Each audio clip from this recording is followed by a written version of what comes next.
This is episode 101 of the Beyond the Food Show, and today our guest is me. I am my own guest on my own podcast for a very good reason.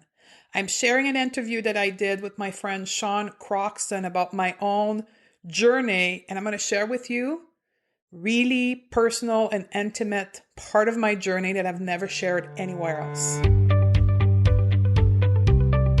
My name is Stephanie Dodier. I'm a clinical nutritionist, and at 35, I was strapped with severe anxiety, panic attack, obesity, and my health completely collapsed. I needed solutions, and my journey began. Each episode of the Beyond the Food Show, we bring you an expert or a message to help you achieve your goals, unlock your self-confidence, and live a better life. This episode of the Beyond the Food Show is brought to you by the Going the Beyond the Food Project, an online health conference that is focused on teaching you to ditch the diet mindset, transform your relationship to food, and feel good for good. This is my baby.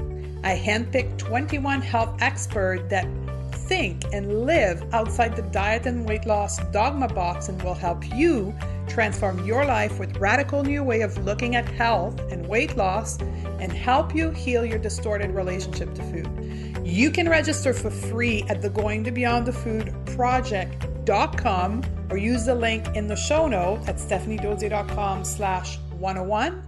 If you are within the free viewing period, which means you're listening before November 7, 2017, you can go register. Everything is free. If you're listening to this podcast post November 7, you can still have access to all the recording and the audio by purchasing the upgraded package, and all the details are on the website. Today's episode, we're talking to me. Yep, me. But I brought forward a friend of mine, Sean Croxton, from the Quote of the Day show or Underground Wellness Radio, to interview me because I wanted to bring another side of my story forward that I had never done before. You see, when I decided to become someone that would help you in your health journey, I decided to go back to school, become a clinical nutritionist. I made a conscious choice to be an open book. However, I've always controlled what was going out to the world because I was in the deciding seat. I was the one curating the information going out. I had not yet given up that control to someone else. And when I created the Going to Beyond the Food Project, I wanted to share more. I was ready to release more of my own story. I have done the personal work that allowed me to share even more, but I knew that I wouldn't achieve that doing it by myself. And that's what I brought Sean forward to share more about my own story. You see, for me, sharing my own story has always been a difficult task. It's been a task that brings up a lot of fear of judgment, and a lot of shame. And that's why the talk name is called From Shame to Fame, because there's a lot of shame around it. Because when we are perfectionists, and it's not necessarily a good thing to be perfectionist, but when we want to portray this perfect image to the world.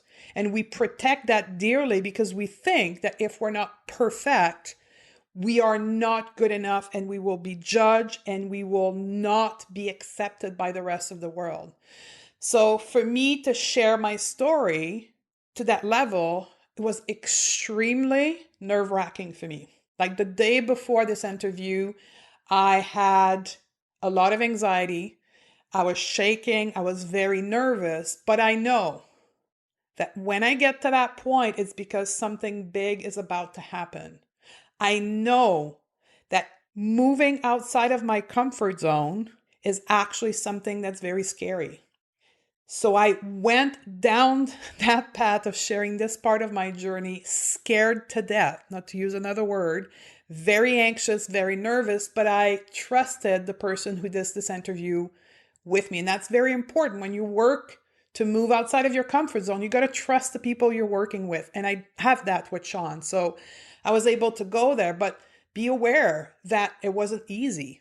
It was very scary, But when you want to grow, when you want to step out of your comfort zone so you can become a better version of yourself, you want to change things into your life, it will be scary.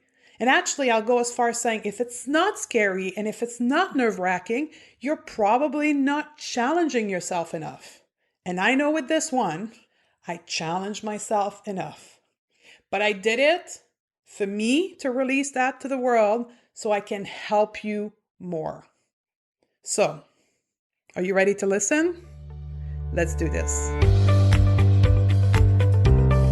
Stephanie Dodier, welcome to your own Going Beyond the Food Summit. How's it going? It's doing very good. Like I said earlier, I'm a bit scared of what's going to happen in the next 45 minutes, but I'm on for this. Nothing bad is going to happen, and I'm going to be shocked if we only go 45 minutes, because you know me, my interviews I know. an hour and a half, but we'll try to keep it to 45 and hold everybody's attention. But you know me, I'm the story guy. I love to get into people's story. And I've interviewed, a good handful of people about like food issues, overeating, undereating, eating disorders, things of that sort. And I know that for a lot of people, their issues around food can go all the way back to childhood. Was that the case for you as well? Totally. Like when I started to learn about what you talked about, which is the relationship to food beyond calories and macro, my first memory is me making cookies at the age of 11 at home, hiding from my mother because I didn't want her to know that I had cookies after school. Why didn't you want her to know? Because at that point I was already starting to gain weight. And my mom, somehow, somewhere, I don't have exact memory of her telling me this, but she started to embed me with the word calorie, fat is not good, you need to restrain what you eat. So I remember making those cookies after school before she got home and eating them all with my brother so she wouldn't see me. Did your mom have a weight issue at all, or? No, my mom was actually pretty stable, but my family in general want to please. So we're a family of pleaser. So if society wants you to look a certain way, my mom looked that way because she didn't want it to be out of norm. So one thing to know for the listener and for you, my dad is actually a police officer. So we were raised in that world of respecting the law, not being out of alignment, being the same as everybody else around us, and standing out was actually something that you wouldn't want to do, that you shouldn't do. And if you did, you were shamed. So in that world, when I started to gain weight at the age of 11, I stood out. Not only was I taller than everyone else, like literally a head taller than everyone else, but I was bigger. Right. And that, to me as a child, at the beginning, I didn't feel good or bad about it. It was just who I was. But the more that I received feedback, either from my parents or from my environment, even from friends at school, because children can be very hurtful in their comments without meaning it, right, the more that I started to feel shameful about myself. So what you're saying is that from a very early age, a very young, impressionable age, you were taught to almost be in fear of food. You eat too much. If you have too many calories, then you're going to gain too much weight. You're going to stand out. People aren't going to respect you, and you have to hide it. Yes, you have to, yeah. And so you're making cookies, hiding cookies from your mother. That's not a good way to, I mean, I'm not saying you had a bad childhood by any means, but that's just not a fun way to grow up. I think that as a child, you want to have fun and have cookies and it be okay. You know what I mean? I imagine that was pretty tough on you. It was. And I remember crying a lot on my own because of the shame that I was receiving around the weight and because I had to hide how I was eating. And the more that I hide it, the more that I wanted to do it. So it became like a vicious cycle. Exactly. That's it. It's almost like, when we're told that we shouldn't do something as kids and even as adults, it actually makes us want to do it more. We become obsessed with it. Absolutely. And that's a pattern that actually, it's funny you should say that, because that's a pattern that continued even throughout my teenage year. Like the more I was told not to drink, guess what I was doing? Drinking. The more you drank. the more I was told not to smoke, I started smoking. Right? The weed and all that stuff. The more I was told not to, I had this desire to just do it. And it was like bigger than me because I wanted to rebel. That was that relationship to food very young brought up into me, is that need for rebellion, that need for standing out, but on my own term with my own control. So your mom instilled this fear in you of food, but there was also pressure on the dad side of things as well, right? Absolutely. So one of the things when in my family that was very important was how people saw and perceived us, but also how we performed in life. So one of the things that very early on, from the age of 5 or 6, we were put in is competitive sport. My parent did not force to say which sport we have to do, but we had to pick one, and we had to be very diligent in the practice of it to the point where it became work. So for me, I chose swimming because I always loved water, and I was in competitive swimming. So by the age of 9 or 10, I was swimming 6, 7 days a week, sometimes twice a day, which reflecting back is a lot. I would be at the pool in the morning, would be at the pool after school, because I was in that competitive environment and because I had to perform. So sport, which in my view today should be a form of pleasure and a form of enjoyment for a child, became work because I had to perform, because my dad wanted me to win gold medals, and nothing was ever good enough except number one spot. But why do you think that was? From his own upbringing. So only now do I know that, because of my own self journey and my personal growth and the work that I've done. I've looked back, and that's how he was brought up. He was brought up in this environment where scarcity. So in Quebec, in the French Canadian culture in the 40s and 50s, there was a huge family of 10 or 12, and literally they didn't have enough to eat. So they were in that environment where they had to earn money and to be the best at what they did so they could earn money. So my dad was brought up like this, and he, knowingly that was the way to be raising children, unconsciously repeated the same thing with us because he believed that it was the best thing to do.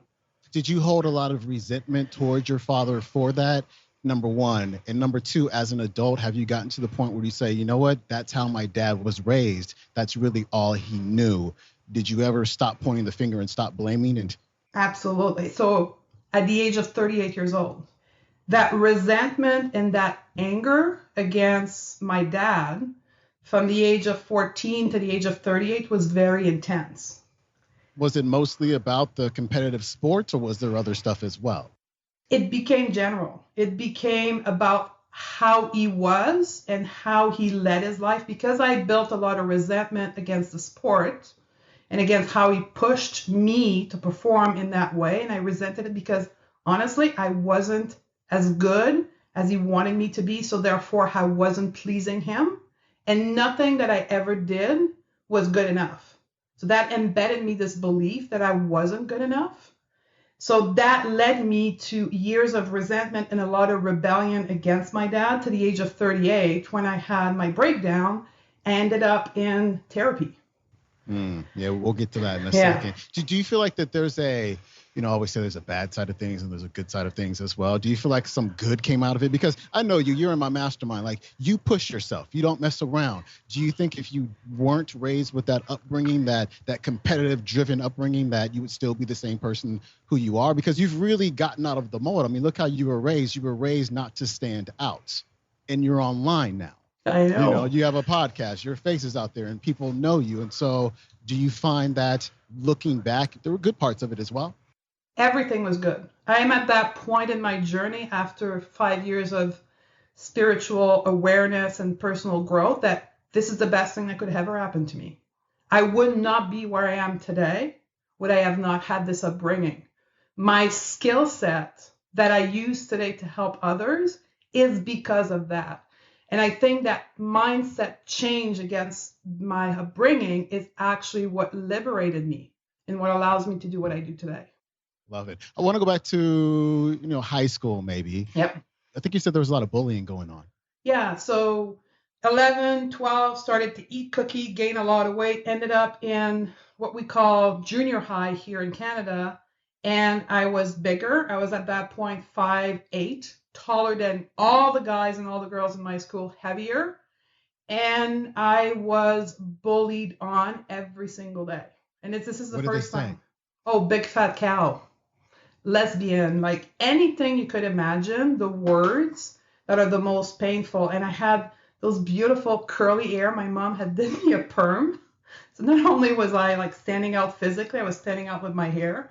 So it was like about my weight, about my height, all the most vicious words you can ever imagine. I was called that on going into class, coming out to class. Nobody wanted to pair with me in school. So I was rejected, which today, one of my biggest fear is rejection. Still, huh? Still to this day. And that's what I was telling you before we started the interview. I'm afraid. I'm not afraid because of you. I'm afraid as I share this story, would my community reject me? No, your story is going to get people to connect with you more. I know. They're going to see themselves inside of your story. You're running a tape in your head. The ego mind. And you're creating a story around it. And all of us do it. But yes. You're going to be okay. So I have to imagine that, getting that kind of bullying at school. And then at the same time, feeling uncomfortable at home. You really couldn't find a way to escape it. No. And what I did is I internalized everything. I ate more. I hid my food even more. And I became alone. Like I literally had no friends, did not have a good environment at home. I didn't practice any sports anymore because I'm going to share another piece of information here, but I have a scoliosis in my back. And what I know today, when I look back, I wasn't born with the scoliosis and the pain in my left hip.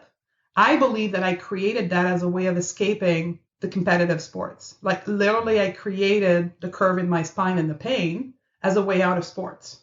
Huh. Crazy, right? So, that's wild. It's so funny the things that we do, we create for ourselves in order to escape things, in our lives. Totally, because I've been looking into this pain in my hip and my back for years. And I went to a chiropractor 5 years ago. I literally sat on the table. He touched me and he looked at me, said, "You created this because you were afraid." Right. The man had no idea. And I look back, I'm like, totally, like that was my way out of the pressure from sports. Yeah, there's definitely some truth to that. Did anybody at any time, ever just take you aside and just say, "Hey, Stephanie, what's going on?" Yeah. Who was that? My aunts. So at the age of 14, I went into a diet. So I did an attempt to Weight Watcher at 12. My mom literally dropped me off at Weight Watcher alone. And obviously it didn't work because at that age, what can you do? What is that like? Oh, terrifying. To drop you off at Weight Watchers by yourself. It was. Because I got to imagine when you go into the room, you go into a room of grown women. Grown women, you have no reference points. I was scared and I was so terrorized that I remember not talking and looking at the lady who was weighing me and not saying a word. And I wouldn't lose weight. And I would go in the next week and she would look at me and like literally shame me. And I remember crying, like literally crying because I had no clue what to do with this information. I had no clue how to satisfy her because all I wanted was to have her pat me in the back and say, "You're okay, you're good." And I would fail at it every single time. So I would like literally bawl my eyes out every single time. Did you tell your mom about being shamed? And if so, what did she say? I couldn't bring myself to say that because that would be a disappointment to her because I wasn't losing weight. Does that make sense? Yeah, I got you. Yeah. And my mom wasn't shaming me because here's the thing. Back in those days, Weight Watcher, you had a little scorecard. Mm-hmm. And every week you would have the weight you lost in it. So I would get back in the car after the 1 hour meeting. And imagine a 12-year-old in the middle of like 50-year-old women talking about weight loss. I had nothing to say, couldn't understand half of what they were saying. And I would come out to the car, my little scorecard, my mom would look at it and she wouldn't say anything. Like she wasn't shaming me, but she would only see that I wasn't losing weight, but I could see it in her face that she wasn't happy, but she wouldn't say anything. But just the look was strong enough for me to feel shame. So we would not talk about it. Yeah, you knew that she was disappointed. Totally. And you knew that it reinforces that feeling of I'm not good enough. See, I can't even do this. Exactly. Huh. Interesting. So at some point, you lost weight. Yeah. So at 14 with my aunts. Okay. Yeah. I forgot. Yeah. Tell me about your aunts. So my aunts on the side of my father, they're all big women. And so every 2 years, they're going to cycle of losing weight. Then they gain the weight, then they lose weight. They still do that to this day. So they took me with them at that new low-fat place where it was easy to lose weight. And we went there, 6 of us together, and they encouraged me.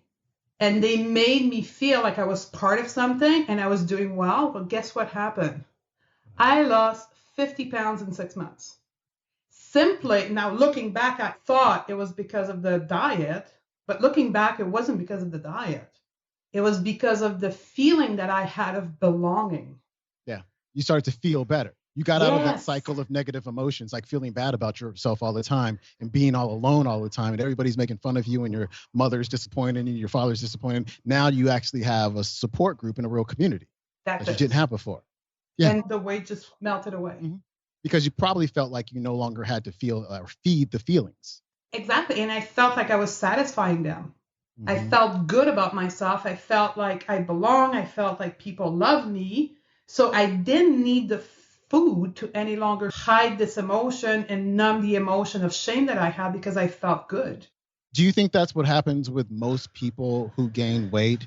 It's just feeling, they just feeling bad about themselves and they feed their feelings, or is it something different? In today's environment, I think there's multiple prongs. I think there is a definite issue with people who eat processed food that can cause them to gain weight. Absolutely admit to that. But we overeat those processed food too for a reason, because there is people who eat processed food and don't gain weight. And there's other people like me who overeat that food and gain weight. So I think, yes, it can be physical, but I think in today's society, 90% of the people who are overweight is because at some point in time they overate or tried to numb their emotion with food. Right. When you lost the weight, did you notice that your mother and your father and people started to treat you differently?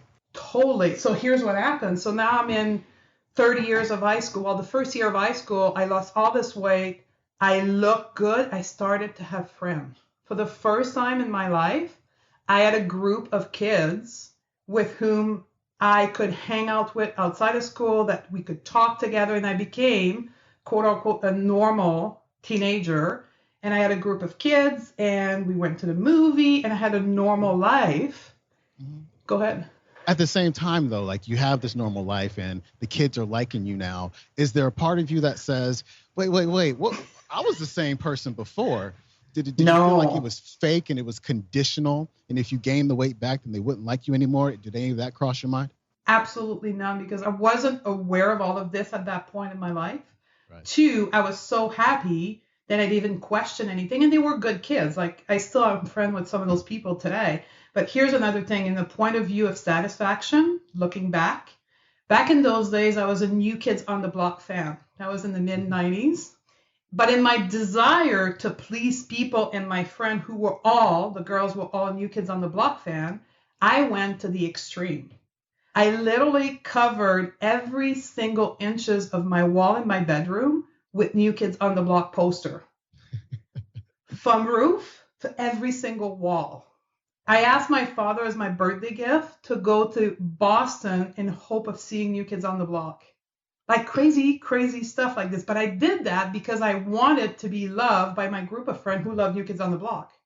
Mm-hmm. And I went to the extreme, which is a pattern that followed me my whole life. And I'm sure we'll get into that. But that was the beginning of this extreme thing.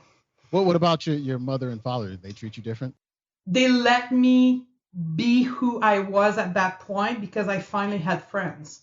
Because they knew that something was wrong with me, but because they weren't expressive in their emotion, they weren't conscious of what they were doing, they didn't know how to help me. And when I started to have friends, they were so happy that I had friends that they let me do what I wanted. And they encouraged me to be with my friend. Mm-hmm. I have to imagine you were a good student, right? Yeah, always top A student because of that. A, because of the desire to please, and then B, because it was just easy for me.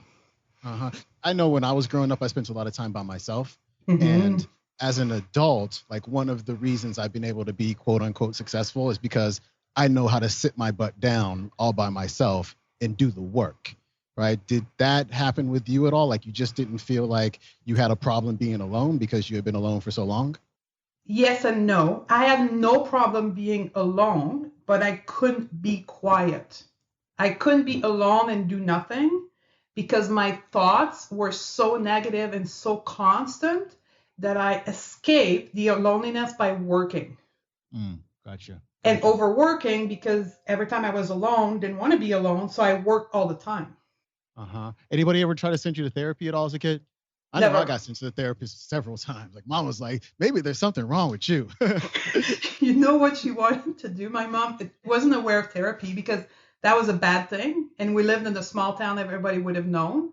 Actually wanted to send me to private college with nuns. Oh, really? Yeah. And I remember like I was in 6th grade and the college would start in 7th grade. And I remember being on their bed and my mom was explaining to me where I would go the next year with a private college and being away from her.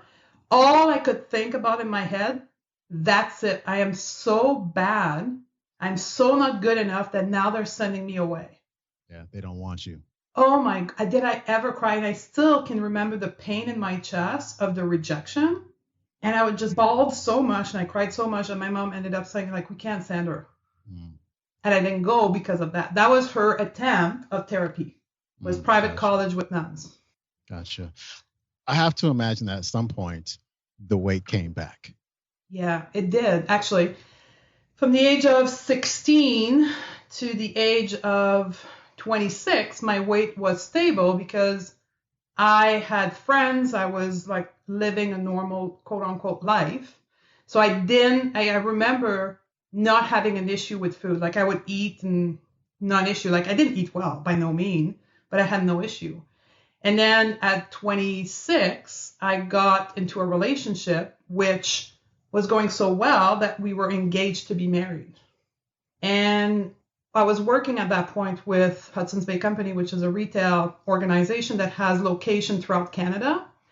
And I had just finished my internship program and I was ready to get a store, like to be a store manager, the next level of graduation of that program.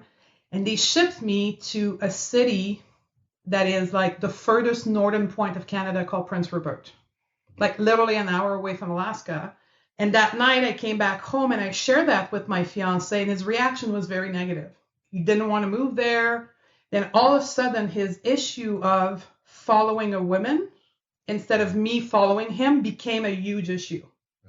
Right. So a week later, which is 2 days prior to us moving up there, which he had agreed to, I came home and he literally was gone. He had packed up his luggage, like 2 suitcases, and he literally left me and I never heard from him again. Is that rejection thing kicking in? Oh my God. Like how much did it kick in for you? Curled on the floor, bawling and thinking the world is about to end. Like literally I couldn't see past the next day. I was completely destroyed. Like that was the ultimate rejection, like another confirmation that even my relationship to men, I could never have one. I went to that place where I'll never be with anyone because I'm not good enough. I'm not worth it. And then what I did to medicate those pain feelings is starting to eat again. But I got into a work addiction. Well, I want to go back a little bit. Yeah. You were engaged. Did people know you were engaged? Yes. And did you have to deal with the shame of telling everybody that you're not engaged anymore? Absolutely. And then the good and the bad part of this is I was engaged to be married, but I was so far away from my family, which is a whole, like I literally went from Montreal to Vancouver, which is the other end of the country, as a mean of running away from my family, that I had that shame of the family was so distant from me that it was the least of my issue because I didn't have to face them physically. I didn't have to face all my family. The biggest element that shamed me was me looking at myself in the mirror and the disgust that I had for myself of not being normal. And then those feelings come back. And the way that you know to cope with those feelings is to eat food. And now it's to work. Exactly. So, and here's the thing. When we are in those places of shame and guilt or any type of negative emotion, we go to what we know, right? It's a subconscious mind thing, right? If you're not aware of what you're doing, you're reliving the pattern that you know how to make yourself feel better. And for me, the way that I knew to feel better was to eat food. And now I have discovered that I'm really good at what I do in business. And if I spend twice as much time as everybody else doing that, I'm going to climb the corporate ladder that much faster. And I'm going to be recognized and I'm going to be feeling good. I'm going to finally have another group of people who's going to approve me and make me feel better. So now I jumped into work like no one else's business. To feel a sense of significance. Yeah. And also to get love and connection. Yes. So. And to not listen to my negative thoughts when I'm at home alone. Like when you said like sitting my butt, I could not bear 1 minute of being with myself. So if I was at home, the TV was always on. So I could never be with my thoughts. Right. And I literally went to bed and I woke up, put the TV back on, went to work, came back at night, put the TV on, went to sleep. What did the food side of this look like? Like paint us a picture of the food side. So it would be literally wake up in the morning. I would have a giant coffee with a ton of sugar and a ton of cream. And then I would get through the drive-thru at McDonald's, get the trio of food, and then didn't eat the whole day because I work.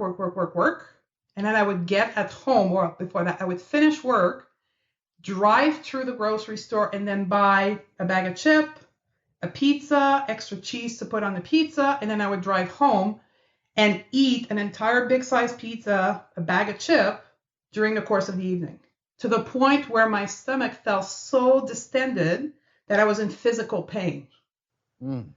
So you couldn't stop?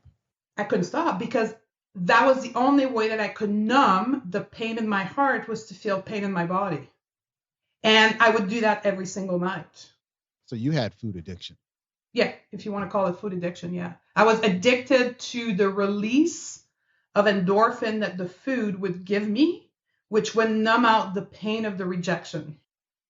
As a grown-up at this time, did you ever say to yourself, maybe I have food addiction? No. Maybe I should get some help for this. Why don't you think that ever crossed your mind? Because you had to be aware of food addiction, or did you just not care?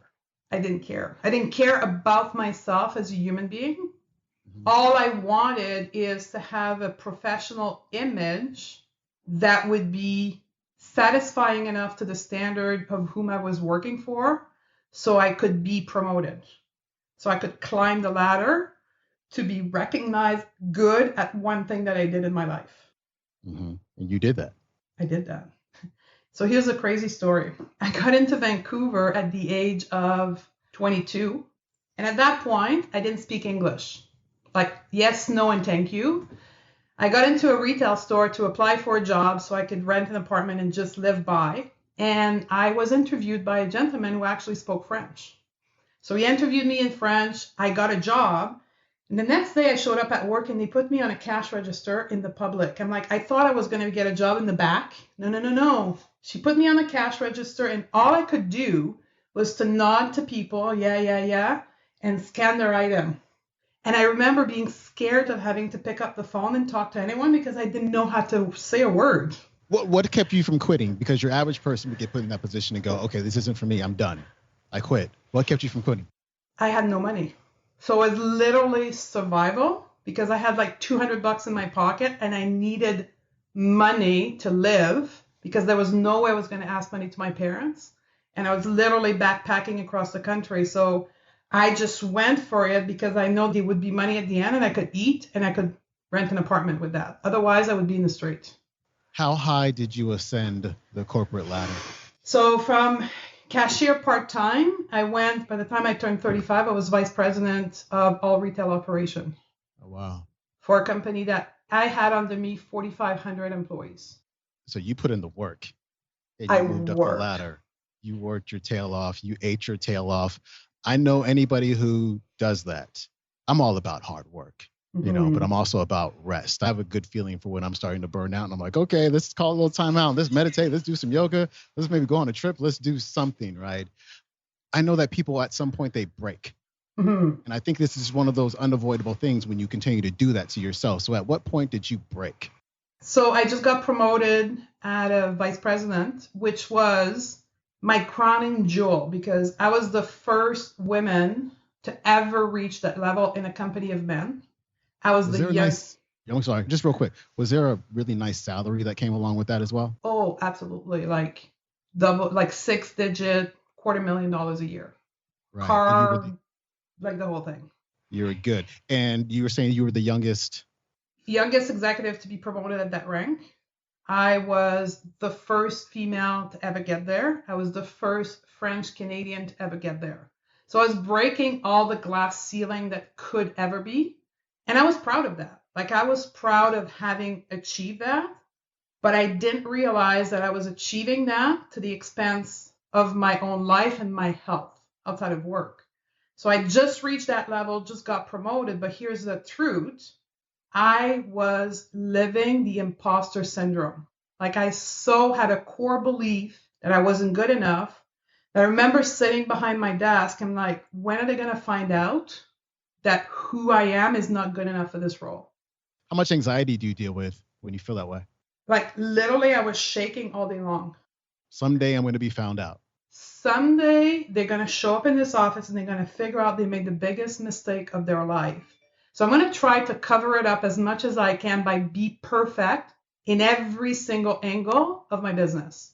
And for that, I now realize how painful it was to be somebody who worked for me because I expected from people perfection that I wanted to deliver as a mean of not being discovered.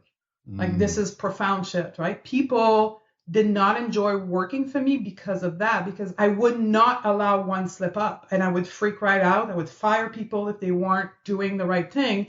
All of that because I was afraid of being discovered.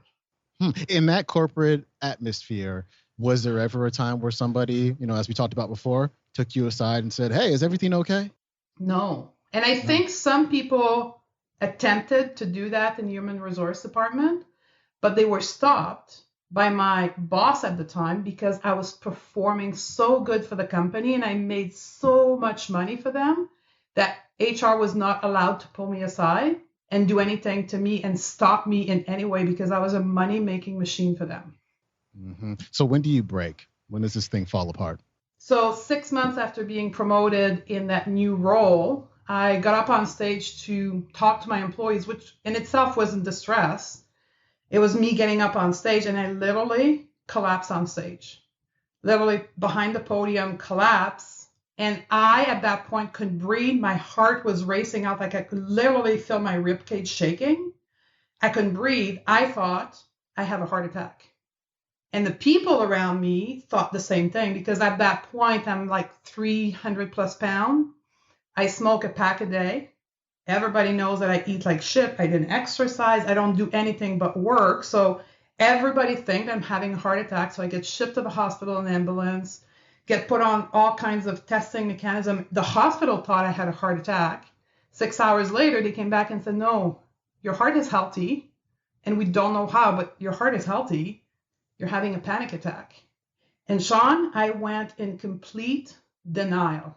I remember laying on the bed and he's telling me a panic attack and I just want to slap the shit out of him. I'm like, no, tell me that I'm having a heart attack.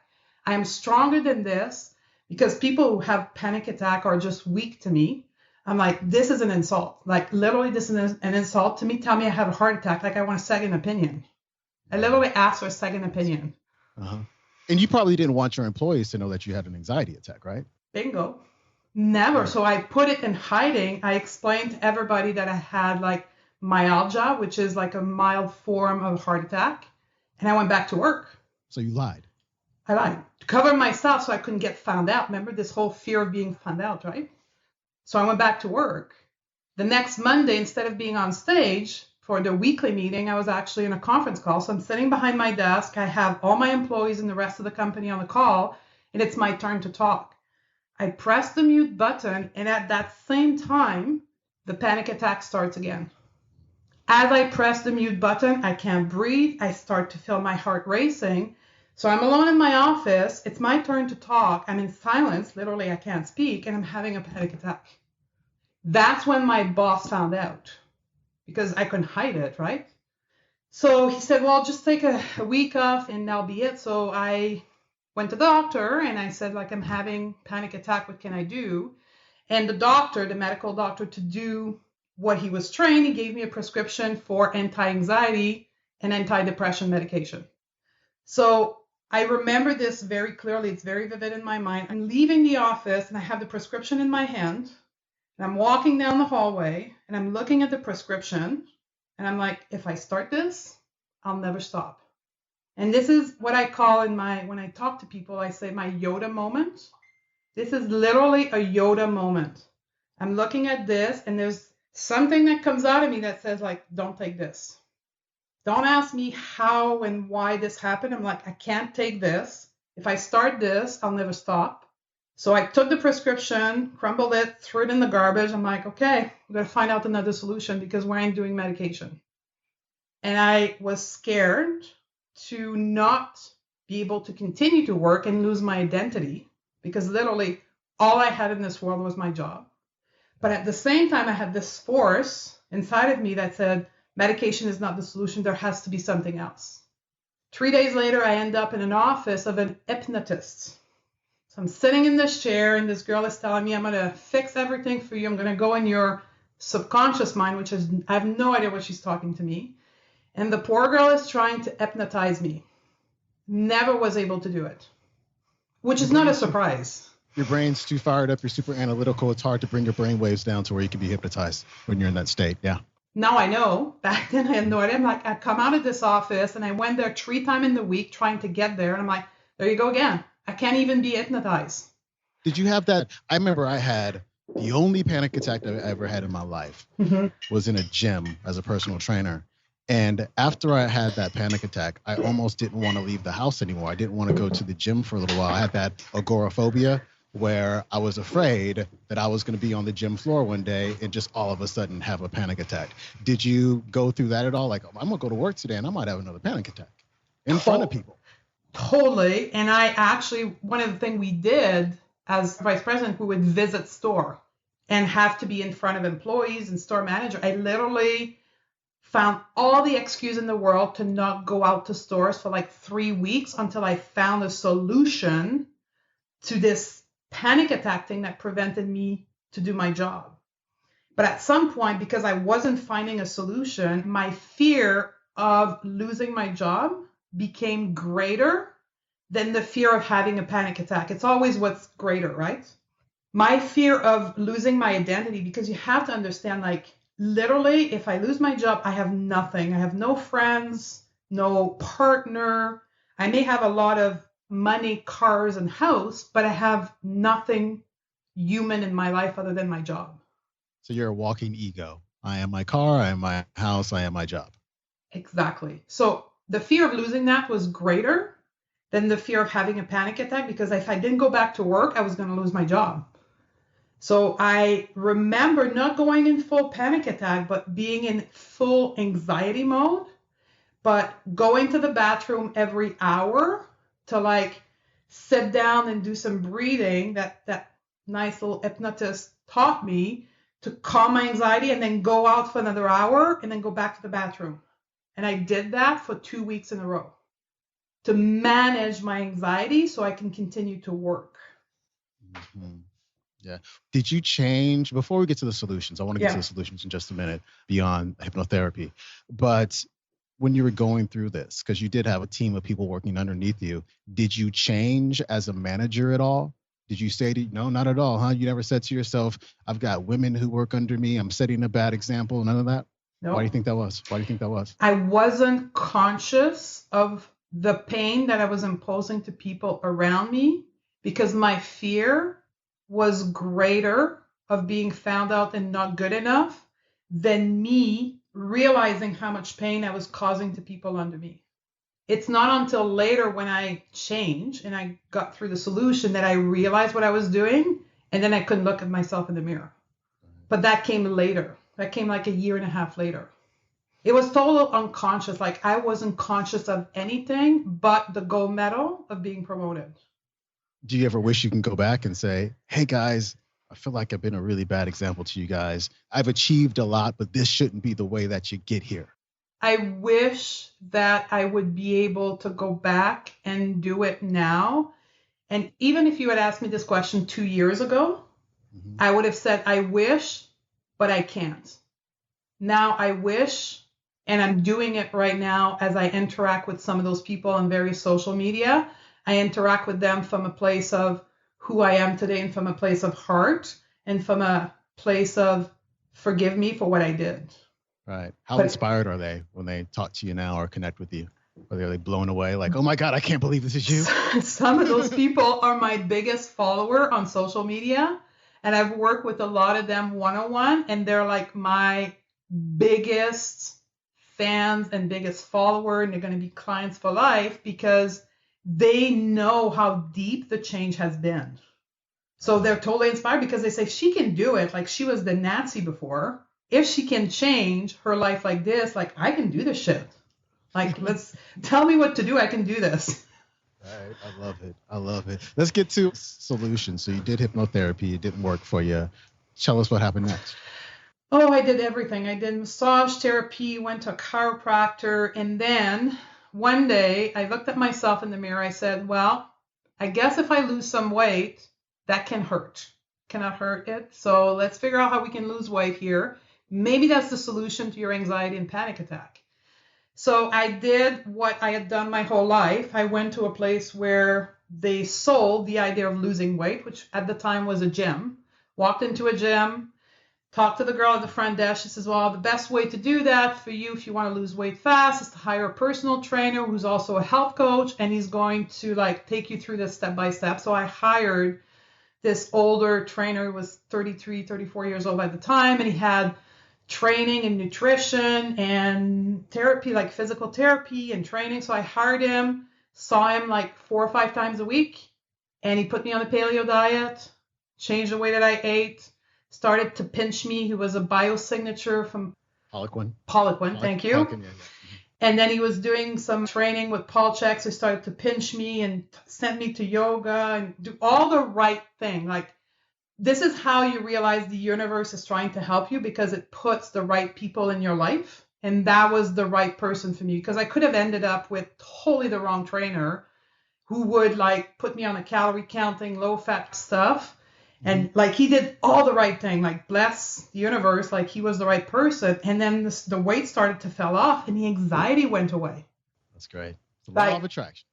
Exactly. So I did not have a panic attack ever again from the moment I signed the contract with him to commit to a year of change. Never had a panic attack. And within a month, the anxiety was gone. I had quit smoking and lost 15 pounds in a month. So I continued, obviously, because it was working. So I continued with him and lost like 100 pounds in a matter of a year. And did it without counting calories, which like blew my mind. I did it while eating fat, which was like, what the heck is going on? And my brain that is smart and inquisitive, that's how I got to where I was in the corporate world. Because for people who don't know, like I have no business training whatsoever. I have a health degree. I have no business training, and I managed to get to that level because I ask questions all the time. Like nobody can say, just do this. I'm like, okay, I'll do this, but why? Why are you doing it? Right? So and you had somebody with you who can tell you why you were doing it. Bingo. And the guy at some point, after 3 or 4 months, he sat me down and said, do you ever shut up? I'm like, well, do I talk too much? He says, you ask questions like nobody's business. And he bought me 2 books for Christmas. It was 4 months into the package. He literally gave me 2 books. One was The Paleo Solution, and the other one was Move Something from Paul Chek. And I'm like, oh my God, this is the answer. So I started reading and I started to become like, there's something there. Yeah, like this is against everything that I've done my whole life. This is not talked about in the paper. This is not talked about anywhere. This shit works. Like, what is going on? So I just started to like, I read those 2 books at Christmas and I started like Googling and like learning. And I'm like, people got to know about this. Like, this is crazy. So I became this militant person who still had the corporate job, but every time I would interact with family and friend, I'm like, you got to eat eggs. Like, it's not true that you can only have 1 egg a week. And right? You turned into that person. Okay, when you turn into that person, it can go real bad though. It went bad. Your parents don't listen to you. Everybody thinks you're crazy. Yeah. Okay. So it went bad. totally went bad. Like I literally annoyed everybody in my life. Like parents, aunts, uncle. But here's the thing, I was losing weight and I looked better. So people were like, there has to be something there because it's working for her. But man, she's annoying. Like I was a person who would bring at the Christmas party in my family, I would bring my lunch. Like not eat my grandmother's food. Like holy crap. That like insulted her like to no end, but I was so dramatic about my knowledge of like this thing I discovered that I could care less about her feeling. I'm like, I gotta eat well. Like I cannot never, ever, ever eat this food again. Yeah, I know how it is. I have been there. I was there for a long time. And that's why I took my message online, because I wanted to tell somebody who actually wanted to listen to it. I used to just lecture my mom about stuff all the time. But you know what? She didn't want to hear it from me. I turned on a video one day of a 60-year-old man saying the same thing I was saying. And she went into her room. She disappeared for a minute and came back with a notebook and started writing. I'm like, this is the same stuff I've been telling you. It's so funny how that whole thing works. So you haven't quit your job yet. Are people noticing that you're losing weight at work? And are they asking what you're doing and all that stuff? Well, which is the whole thing, right? When you start losing weight, for those of you who've lost weight before, you're starting to get recognized for the weight that you lost, and you look so beautiful and you look so good. So now, instead of people not commenting on my appearance, they're over the board, and I'm loving this. Like it's positive. I walk into a room, people look at me, people recognize how hard that I work. So I'm loving this whole thing. So yes, people are noticing, but what's happening is that I'm starting to change inside. Like my mindset is starting to change because I'm getting this recognition from the outside and I'm starting to feel more confidence about myself. I'm not putting as much importance in my work. Like I stopped working 12 hours a day. I'm now down to 10 hours a day. I don't work weekends anymore because I've got a social network and I'm doing stuff on the weekend and I'm working out at night. No more meeting at night. Like my secretary is like, well, we can't schedule a meeting at night. No, I'm going to the gym. At 5 o'clock, I'm done, going home. I'm going to the gym and I'm doing my food for tomorrow. Like no more of this stuff. So people are noticing that I changed, but I'm starting to change my leadership, which resulted in my team being completely lost because they've responded to me a certain way for 10 years and I'm starting to be nice. And then my team is not performing as much as it used to. But another big moment in my life, as this is starting to happen and I'm starting to get pushed back from my boss as to why I'm not the go-getter that I was before, the company gets sold. The universe does everything in a sequential manner to get you to where you need to be, and the company gets sold, and then we get a package. So yes, but I'm done with money that I can use to do something else. I'm not sitting and saying, oh my God, I'm going to put this all in the bank and like have money. What can I do with this? Did you need another goal? I need another goal, but I'm at that point in my process and I'm like, maybe there's something else in life than work. Maybe life is about more than work. Maybe I can still earn money and live my life financially, but actually enjoy my life. Like this whole thing is starting to happen in my head. And at the same time, the company is quitting and I've signed on to stay for 6 months. And then somebody puts a book in my hand called The Anatomy of the Spirit by Carolyn Myss. Have you ever interviewed her? No, the book's right there, though. It's so funny. I was thinking about that book today. Did you? It's so funny that you're mentioning right now. So, yeah, it's not weird. It's meant to be. And anyway.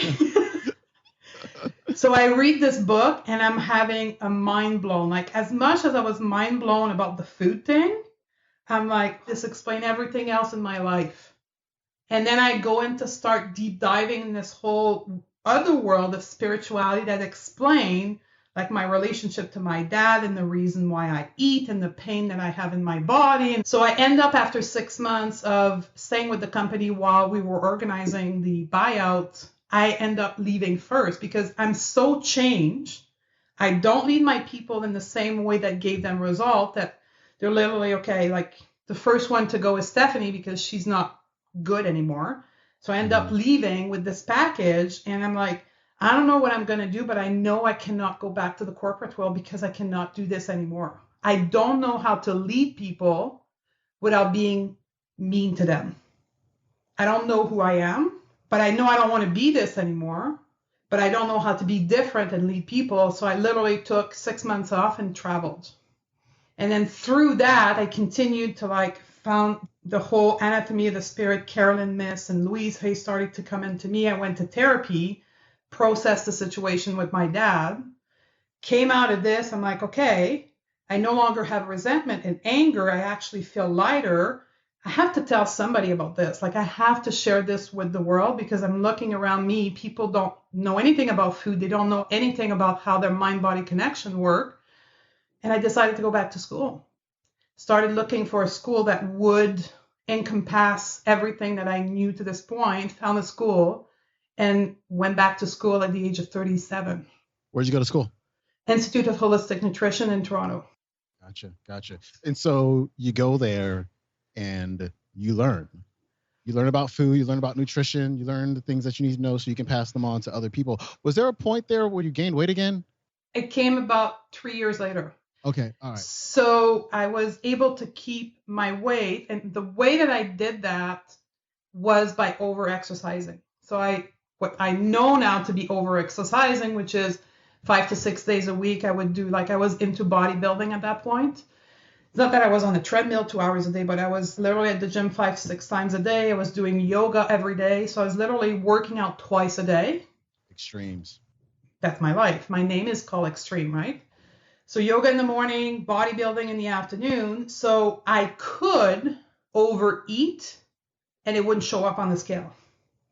But I don't realize that it's about 2.5 years ago, 3 years ago, when I discovered after the Louise Hay and the Anatomy of the Spirit, I got into the whole emotional eating.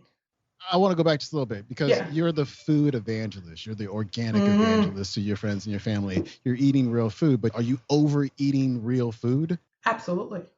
Really? Yeah, I would overeat real food in moments where I would feel afraid, in moments where I would feel stress. Example, so I would travel by myself alone as a woman. So there's certain moment of the travel which would be scary. And instead of living the experience of being scared for what it was, I would overeat. I would go and have a 14-ounce steak. I would go and have healthy cookies or gluten-free croissant, right? Which is not hurting me physically as far as my health is concerned, but I'm not hungry when I eat those food. I'm trying to numb an emotion. If that makes sense. Yeah. But again, it was all hidden because I would over-exercise. What was the emotion that you were trying to? Anything that wasn't easy and comfortable. So when I wasn't feeling that things were easy or comfortable, if it was, for an example, I had an exam at school. I was stressed because I needed to perform at school. I wanted to get the highest grade in school. Then I would eat the night before while studying because I would feel this anxiousness or this nervous feeling of you're not good enough, like you're the oldest in school and like you haven't studied, you haven't memorized things, so you're not going to do good. I would end up getting good grades, but I would be nervous about getting there. The journey, the experience of the journey was very difficult for me. I didn't know that it was normal to feel like that. So going into the gym 5-6 times a day, working out a ton, doing yoga, all of that stuff. When I was a practitioner, I worked with a lot of women who did certain workout routines. And at some point, a lot of them actually looked really good, figure models. But at some point, the body broke. When did you break this time? So between the age of 40 and 41 years old, when I realized, when I realized that I was over-exercising because I was trying to become a yoga teacher and my body was not bendable, like literally not bendable. So I started to work with a physical therapist who looked at everything that I was doing as like, you're like overdoing things. Like your body needs to learn to be stable, to be able to be bendable so you can really be stronger. So it got me into this whole world of doing more corrective work instead of strength work, for those who know what it is. And when you do corrective work, it's not demanding physically. It's good for your body, but you're not burning calories per se. So he forced me into half the schedule as far as the workout, cut off the yoga, got me into a more therapeutic style of yoga. So I ended up starting to work out less. So the result of that was me starting to gain weight. And I felt ashamed. Here we go again. We're back to the place of not good enough because now I am not able to sustain this weight loss. And you're the person who's the evangelist, and everybody's like, you're the one who said we're supposed to eat this way, and you lost weight, but now you've gained it all back, so it must not work. And I have a clinic at that point, and I'm seeing patients. People are coming to me to lose weight, and here I am, I'm gaining weight. Feel like a fraud. Here we go again. Imposter syndrome. Mm-hmm. Right? I'm starting to feel like the imposter again. And in the left side of my brain, I'm like, well, I went back to work out. I quit working with him, went back to work out because that was the only way I knew how to not gain weight. I would do it for 3 to 6 months. Then I would stop again because I knew that wasn't the answer. And I would go back to mind body stuff. And then I would go back. I did that for 2 years. Mm-hmm. Until I'm like, okay, we got to deal with this. We got to learn why you're eating. Like, you're eating all the right food, but you're just eating too much. And in times where you're not hungry, why are you doing this? And that's when I really started to deep dive into the world of emotional eating.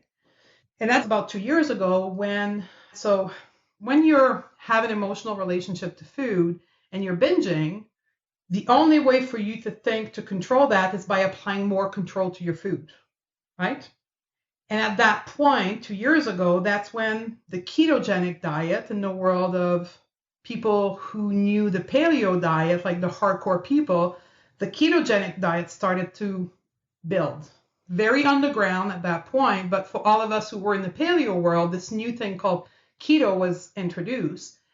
And what happened is that keto is even more restrictive than paleo. So for me, that became the answer to my binging cycle, because if I apply more restriction, for sure this is going to work for me. So I started to learn and to study the ketogenic diet, and I started to introduce that in my own life. And as a practitioner, when things work for you, which they did for me, short term, but they did, I started to work with patients and work with my follower online and starting to teach the ketogenic diet to people. Because I thought that was the great thing and it worked for me and I lost weight and life was good.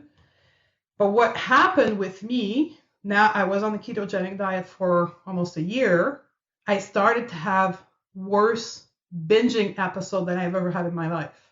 Because you're too restricted. Because the restriction is that the worst level that there is, right? Not only gluten is not bad, is bad for you, and non-organic food is bad for you. You got to eat grass-fed. Everything's bad for you. Wow. These days. It's almost like you should be on the no food diet these days because you can't eat anything. I can rant about this all day, but I'm not. Well, that is what I'm now realizing. I'm like, holy shit, literally there's nothing left in life. The joy of life are literally gone. There is nothing left for me to enjoy in my food. And anytime that I step out of that zone, the guilt associated with it is absolutely terrible. Mm-hmm. And when you feel guilt, you feel shame. My way of coping with that was to eat. And it got so bad that I would binge on things that I would have never binged on before. I would have never go out and binge on gluten food before, but now I would wanted croissant. That's all I wanted, and I would binge on it.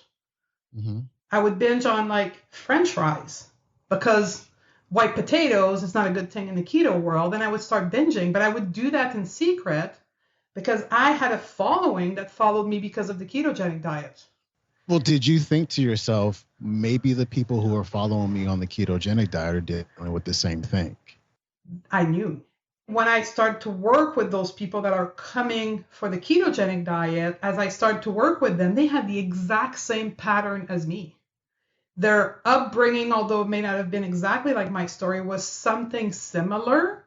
And every one of them had this not good enough buried feeling that they'd never shared with anyone. And then they use food as a means of controlling that and getting recognized in the world. And then they would do like me, they would start binging on food. And out of my own experience, I'm like, I cannot continue to do this. I cannot continue to do it for myself. I cannot continue to teach it to people because the people that are coming to me for solution don't need that. Like that's actually making their journey worse. So it had to feel out of alignment for you. And because I became more conscious while this is all happening, my personal growth is continuing, right? I'm starting to do Vipassana meditation and I'm studying the Zen way of living. I'm like, I cannot do this. Like in the past, I could have lied and cheat my way through this, but I can't do this anymore. And so I've just written a book on the ketogenic diet, and that's when I got into your mastermind. Like I literally just put out the book, got into your mastermind, and I'm like, I can't do this. And that's part of the reason why I was struggling when I went to work with you in January. You're like, you have to be the keto girl. But in the back of my head, I'm like, I can't do this. This is not the way to help the world. Like it may help certain people, but the kind of people I want to help and the kind of people that I am meant to serve, because for me, in this part of my life, it's about serving, right? And everything that has happened to me up to this point in my life was to prepare me to serve people, right? It was exercise of growth. Like I don't see anything that has happened to me in the past as a mean of punishment, that God punished me. For me, it's a mean of having learned a lesson that I can then share with other people. Yeah, it all happens for a reason. Exactly. Sure. Quick disclaimer for the audience. When I said you have to be the keto girl, I didn't know you were going through all this stuff. By the way. I know. I thought it was working and all that. So I just want to make sure everybody knows that. Yeah. But okay, so no keto. You did paleo, you switched to something else, you over-exercised. What works? What's the solution? What's the deal? The solution is to discover your intention behind your food.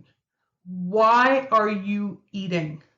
Right? So it's the diet of discovering your intention behind what you put in your mouth. So when you're about to put something in your mouth, ask yourself, why am I eating? People that we consider normal eater, like people that don't have this emotional relationship to food, will simply answer, I'm hungry. I eat. People like me who have an emotional relationship to food will say, well, I don't even feel hunger. I just eat because I'm stressed, because I'm sad, because of this. So the intention of you putting the food in the mouth is not about nourishment. It's about numbing or controlling an emotion you don't want to feel. Does food always have to be about nourishment, though? I like chocolate. Not as much as I used to. I used to binge on chocolate all the time. Somehow I just kind of outgrew that. Don't know what it is. Maybe it's meditation. I haven't really thought about that before. But anyway, like, it is. If somebody asked me now, like, why do you eat chocolate? Like, that you're not nourishing yourself. There's so much sugar in there. It's just because I like chocolate. Is that okay? That is totally okay, because food on this planet was put for us to nourish, but it was also put for us. Food is the closest relationship with our environment that we've ever had. Like we literally take the environment and put it in our body. Yes, in part it is emotional, but and I hate to say the word healthy, but in a good relationship to food, you will eat in an environment of other people. You will eat in a place where you just want to feel better, but it's not because you're so low. It's not because you're so depressed. It's simply because you want to feel that little high, you want to taste the food, and then you move on. People that have an emotional relationship to food will eat that food because they're so low, trying to bring themselves up to here.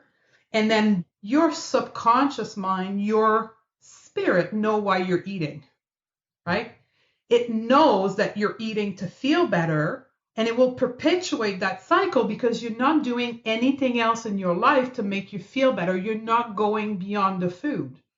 You're only staying in the realm of food to make yourself feel better. So you talked about meditation, right? So I know you're practicing transcendental meditation, and it's probably what took you off of your quote unquote addiction to chocolate, because you're starting to manage your emotion, your mind, in a completely different manner than with food. Does that make sense to you? Oh, yeah. I mean, absolutely. I have elevated my consciousness so much over the last year. It's ridiculous. And I mean, when you're just binging on food, you're not really changing your consciousness. You're keeping it at the same point. It's the Einstein quote, you can't solve a problem at the same consciousness at which you created it. And so that's what's going on. I was just in a loop.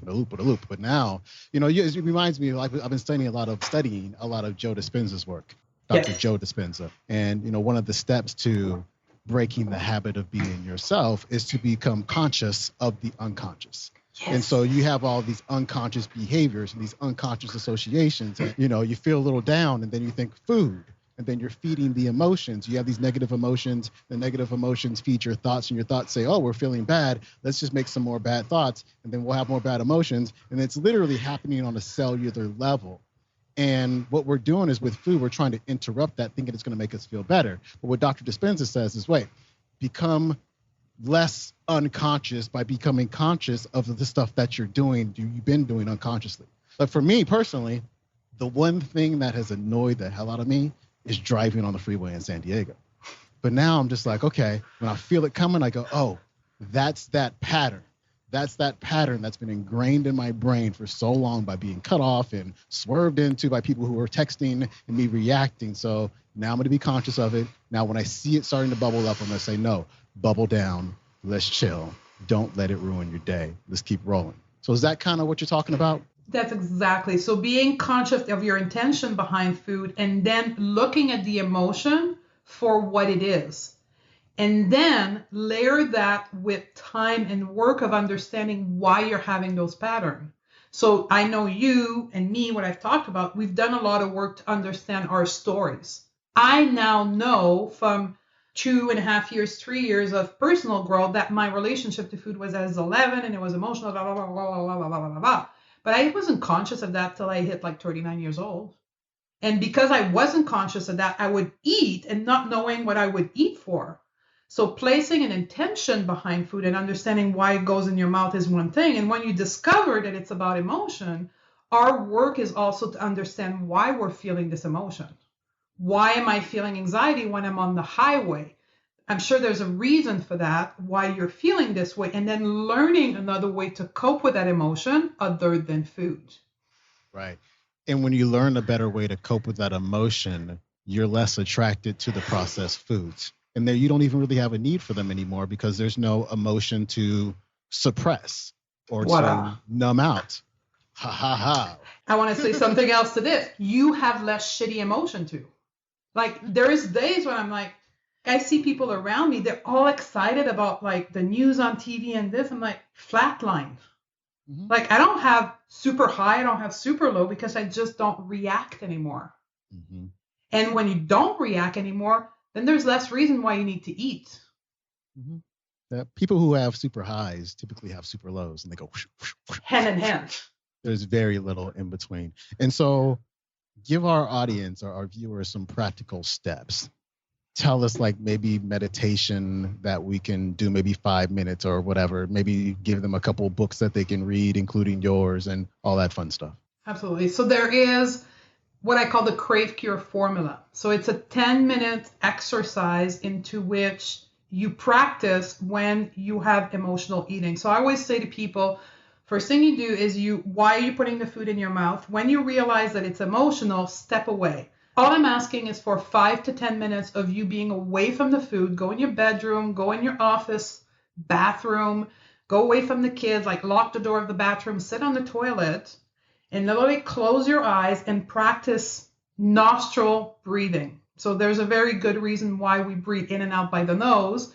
And I want you to do that because it literally shifts your nervous system from fight or flight to rest and digest. And when we crave, when we emotionally eat, our system is engaged in survival mode.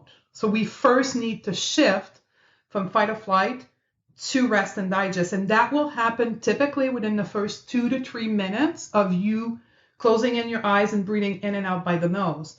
And then I'm going to want you to feel the breath. Once you're calmer, I want you to literally move your attention from the top of your head and scan your entire body, literally from head to toe. And what will happen is you will start feeling area of tension in your body, typically shoulder or lower back. There will be area of tension in your body. And that tension is literally emotion stuck in your body. So if you're running away from fear, if you're running away from anger, those are the emotion that leads you to food. They're actually stuck inside of your body. By bringing awareness, bringing your breath to those different parts of your body and releasing the tension in your body, physical tension, you are releasing the emotional reason why you want to eat. Mm-hmm. Speaking of that, I started doing yoga about a year ago. Mm-hmm. And I will tell you, the first month of doing yoga, I was angry all of the time. I was just losing it all of the time. It was crazy because like my body was literally releasing emotions that were trapped inside. Like I've always been really tight, could never touch my toes. Like I was just tight all of the time. And so I totally understand what you're saying by releasing those emotions. You feel so much better. Yes, and that tension that you had that preventing you from touching your toe was likely somewhere in your back chain of your muscle, which is a lot of anger. For me, it was my lower back. That's why I had a scoliosis. There is still to this day a lot of tension in my body. Mm-hmm. But that breathing, which is, you studied transcendental meditation, I studied Vipassana, and the principle of Vipassana is to actually scan your body and like feel those areas of tension and releasing the tension. Mm-hmm. So through the Crave Cure formula, that's what I want you to do. When you get out of that 10 minutes, I'm telling people, put it on your phone, 10 minutes on your phone, because people get freaked out to be alone with their thoughts. So don't be with your thoughts, scan your body, feel the body, release the tension in your body. After 10 minutes, if you're still hungry and you still want that piece of chocolate, go and have it. Don't deny it to yourself, but know that you're having it from an emotional perspective. Mm-hmm. But here's the thing. 8 out of 10 times, you no longer want the chocolate. You'll get out of the bathroom and go back to being with the kid or whoever triggered you to want to eat in a much more calm, peaceful place. And no longer will you want food because all your body wanted was your attention for that negative emotion that was stuck in your body. Right, right. You mentioned Anatomy of the Spirit. You mentioned Louise Hay's work. You Can Heal Your Life, I want to say, is her most famous book. Yep. You got a couple more books to recommend before I let you go? This is my Bible. Okay. Zen and the Art of Happiness is a book by Chris Prentice, and I call it my Bible. Every one of my clients has to read that because it's the 10 most important principles of the Zen teaching, which basically teach you that everything happens in life for a reason and everything is for the best intent of you. So it's your guiding principle of life, and that little book will change your life. So Heal Your Life, Louise Hay, Anatomy of the Spirit, and Zen and the Heart of Happiness. 3 books, and mine, the Nice. Crave Cure program. What's it called? Give it to us one more time. The Crave Cure program. The Crave Cure program. Stephanie, this has been a blast. I feel like I know you so much better now. I feel like your community knows you so much better now. It's been a pleasure to be part of your summit. Is there anything else that we didn't cover that you want to talk about? No, that's good. I just want to invite the people that are listening right now, if you want to take the next step, there is the comment right below the screen here where you can actually talk to me. So there's the Facebook comment. Please share with me how this interview made you feel. Share any question that you may have. And every single night I'll do a Facebook Live. And we will talk about your question, answer your question, or simply have a conversation based on the thought you've left in the comments. So I would really appreciate if you could interact with me, and we'll have a good Facebook Live at night. Love it. I knew we weren't going to go 45 minutes. I know, it's been an hour and 20. Was it as bad as you thought it was going to be? No, it's actually very releasing. Very good. Stephanie, thanks so much. Viewers, thanks for watching, and we'll see you next time. Thank you. There you have it. I hope you enjoyed it, and I truly hope from the bottom of my heart it will serve you. And the big takeaway from this interview is about changing our perspective on our own journey. If I had kept a mentality of victim, a mentality of shame, I would have never moved forward. I would have never grown as an individual, and I would not be here today talking to you through this microphone and helping you in your own journey. So changing our perspective is essential to our own growth. Now, this interview was part of the Going to Beyond the Food project. If you want to learn more about the project, you can go to the show note at stephaniedodier.com/101. It is currently a free online conference until November 7th, 2017. And you can also access past that date all the recording, the 21 speaker, their bonuses, video and audio through the upgraded package. So I invite you to go check that out, either directly on the website, goingbeyondthefoodproject.com, or through the show note. If this interview, if this podcast, if me sharing my journey has impacted you, helped you, inspired you, I want to know. Drop me a note on Facebook or on Instagram, or drop a review on iTunes to share how much it helped you. Because right now I'm sitting alone in my office and I have no idea how much of an impact it has on you. So the reviews, the comment on social media are fuel in my tank to keep me going. So I would really appreciate that. Now we have some great show coming up. Show 102 is going to be a coaching show. It's going to be the major takeaway from the Going to Beyond the Food Project. My personal takeaway, what I learned from the speaker and how I am planning to implement that in my life. So I will take you through that in show 102. Thank you very much for having listened, and I love you. See you soon.